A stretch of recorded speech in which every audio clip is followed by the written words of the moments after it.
Welcome to Voice of the Nation. I'm Chanchai Wong. Semiconductor is a very essential component of every electronic devices, from smartphone, video games, television, cars, even missiles and spaceships.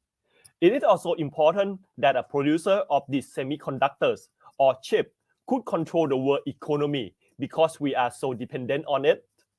Today, we are going to talk with Dr. Phaichit Vibulthanasan, Vice Chairman and Secretary General of the Thai Chamber of Commerce in China, about the importance of the semiconductor and the company that control the production of these small chips that the world is so desperately need right now.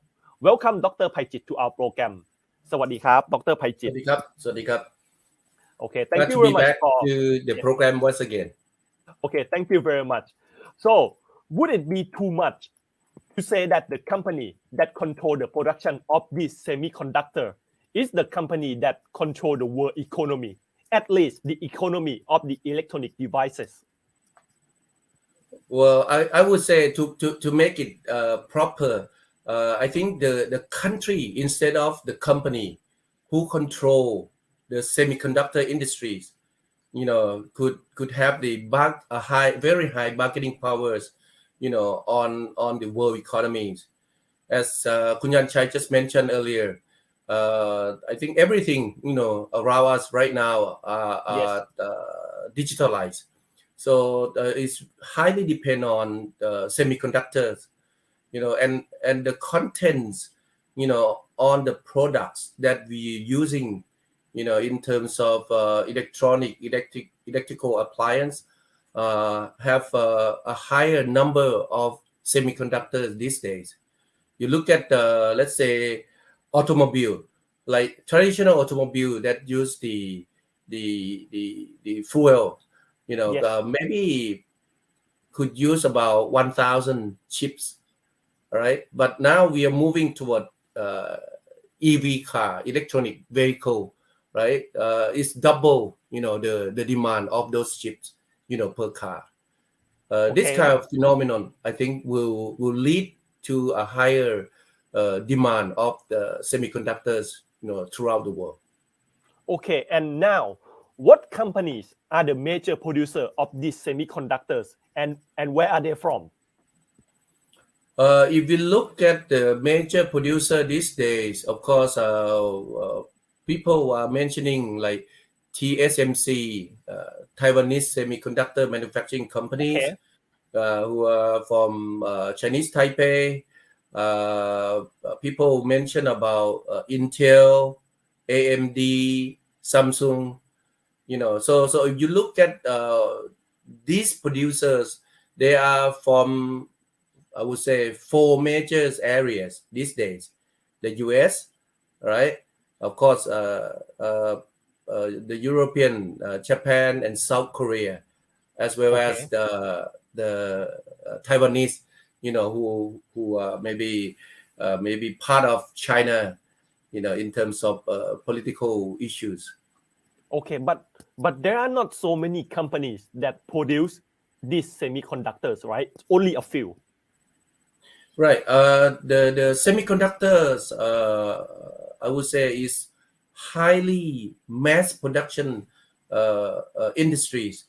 All right. So you need to produce a lot in order to gain the economy of scale, and the technology develops so rapidly, right? So in order to survive in this kind of industries, you need to put a lot of investment on the R&D section, right?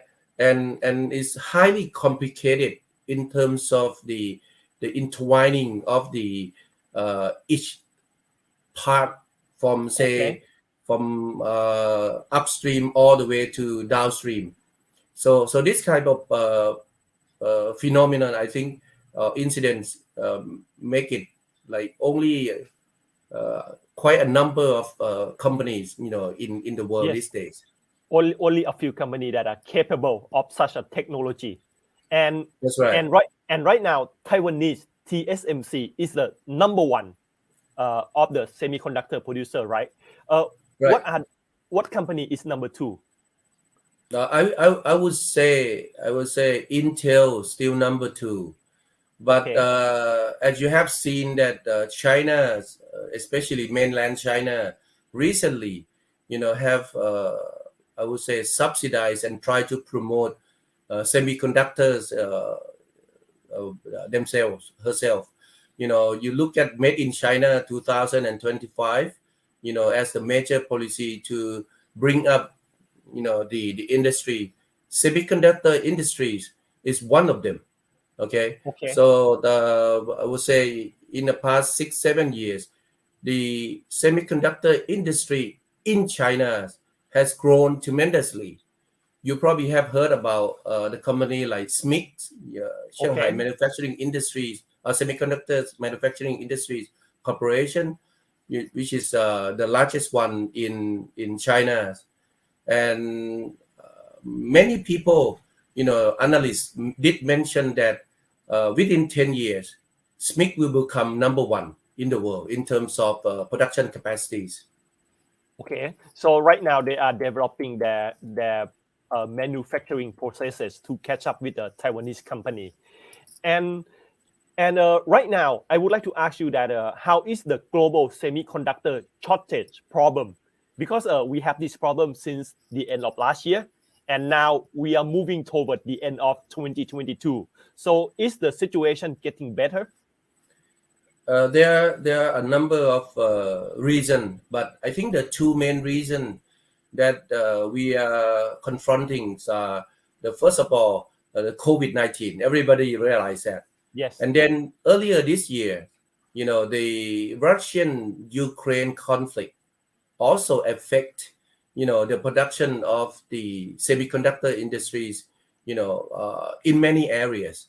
Okay, so with this is create or it caused the production of the semiconductors disruption, at this point of time. And I do believe that by next year, with the number of huge investment, in semiconductors industries, recently, the shortage, will be cured, and we don't have to run into some major problems like these days. If we go to buy, let's say, a car, Yes. right? Some of those options, in the car Mhm. are lift off, and the Okay. main reason is because the major part of the chip or semiconductors are not available these days. Okay. Or many of the uh, customers have to wait, say, 6 months or even one Yes. year these days in order to get a full option of cars. Okay. Instead of waiting only for 2 or 3 months before. Now, if you want to buy a new car with a full option with all the electric devices, you have to wait at least 6 months. Right. Or in some brands, you have to wait for 1 year.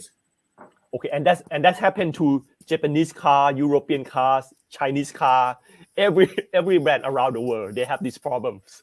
That's right. That's right. Okay, and because of the semiconductor shortage crisis, what changes do you see in semiconductor productions around the world? We have seen the huge investment, pouring into the semiconductor industries these days on one side. The other side, we also have seen a number of governments that have put or come up with a special subsidy package. Okay. Probably we have heard, during the visit of Nancy Pelosi, to Taiwan a few months ago. All right. And then just a few days after she left Taiwan, the US president signed the US Chip and Science Act. But US is not the only one. You probably have seen the European nations also, come up with this kind of package, as well as Japan, South Korea, or even India.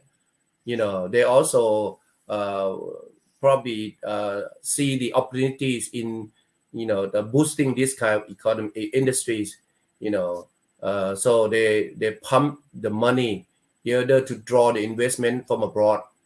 And of course, Okay. the major company that we mentioned earlier are all the key players that gain the benefit from this kind of subsidies. Okay. And I think that for US company to invest in the semiconductor production seriously, they have to learn a lot from the existing company like TSMC. Uh, Now US is also announcing that it will invest billions of dollars in chip manufacturing. Do you think that US will one day also become a major producer of semiconductors? I would say very difficult. If you rely on the subsidies, of our government, then that means the U.S. government have to spare a huge amount of budget each year in order to subsidize those industries. Because the main reason is this: on one side, of course, they compete in terms of qualities, but on the other side, it's also in terms of quantity or in terms of price as well. So the investing in the Western countries like the US or the European countries, you know, from the very beginning, you start building the factory from scratch. It would Yes. take say 5 years, let's say, in order to run, your assembly line. But in Japan, or in China, I would say these days, they can start the production line within 1 year. See, Okay. 1 to 5 years. On the other side, also the cost per unit is also the key competitive factors. This is why you have seen that. In fact, in the past, the U.S. used to control it. They are the one who create semiconductors, but Okay. they realize that producing in the U.S. market is very costly. So Too they push expensive. this industry abroad. So you see in the past Japan, and then later on Japan, South Korea, I'm sorry, Taiwan, or even China these days, right, have become the major producers of these industries. It's because they want to reduce, the cost and expenses in order to increase the competitiveness, the price competitiveness. So Okay. it depends on the U.S. government whether they realize how the market works. Okay. If they continue to subsidize like this, it would be very costly to the government as well. Okay, so now they decided that they want to produce for themselves in the near future. And just last night, I watched a documentary about the TSMC company, and actually that they keep their production procedure very secret. They don't allow like camera people or taking photo inside because of I think because of the technology. They don't want other people to copy from them. So it would be very difficult for a new company to come up with their own technology, right? Right. As I mentioned earlier, the semiconductor is very unique. It's rely heavily on the research and development. Yes. So once they come up with the innovation, they would like to keep those secretly for themselves. All Yes. right. That's why you see that when I mentioned that the U.S. once they decide to push those industries, abroad, those technologies abroad, right? They only picked, the alliance countries like Japan or Yes. South Korea, Okay. in order to create the special alliance of those And technologies themselves. yes. And other countries have to wait in line until they get them semiconductor orders to be delivered. So in the near future, I think what we will see is the China and India will become the new players as they have the advantage in the downstream of those production. Okay. Because semiconductor is the upstream products, right? That downstream products can make use of it. Okay, and China and India, they have this kind of advantage. Of course, they are the factory of the world, right? Yes. Even Okay. in the futures, those products, will need more or higher demand of those chips. So Okay. they will gain the advantage of doing so. Okay. And do you think that semiconductor is going to becoming more sacred in the future? I mean, becoming more important every year.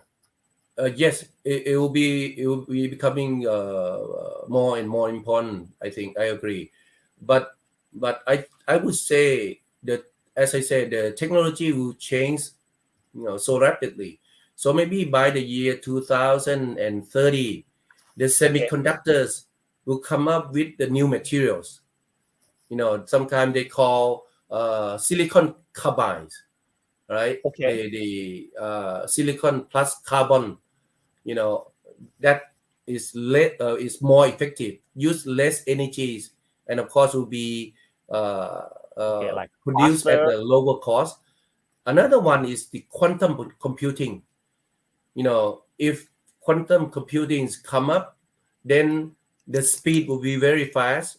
They maybe do not need or need new type of chips instead of the semiconductor as we use these days. Okay. My last question. Can I ask about Thailand? How did Thailand deal with the semiconductor shortage crisis? I think right now the government also realize, how important the semiconductors to the downstream industries. All right. However, as I say, the technology is kept, especially the high technologies or very advanced technologies. Like, for example, the size of semiconductors lower than 14 nanometers. Yes. They are kept only in the very close circle of allies or alliance. So if Thailand, would like to do so, we have to, prepare ourselves. Not only the technology itself, but also the human resource development. And of course, you Okay. have to try to be part of the circle as well. At Okay. this So point of time, I think Thailand can produce semiconductors, but like a mid or a low level of technologies. In other words, okay. it's like bigger than 14 nanometers. But Okay. the future is ours. It depends on the government how we want to move it. Okay. So it's important that we need to get our human resource ready, and we also have to be friends with those big companies in order for them to share the technology with us. Okay. Okay. Thank you very much, Dr. Paichit, for talking with us today. ขอบคุณมากครับ ครับสวัสดีครับ สวัสดีครับ And that's all for Voice of the Nation. Thank you for staying with us.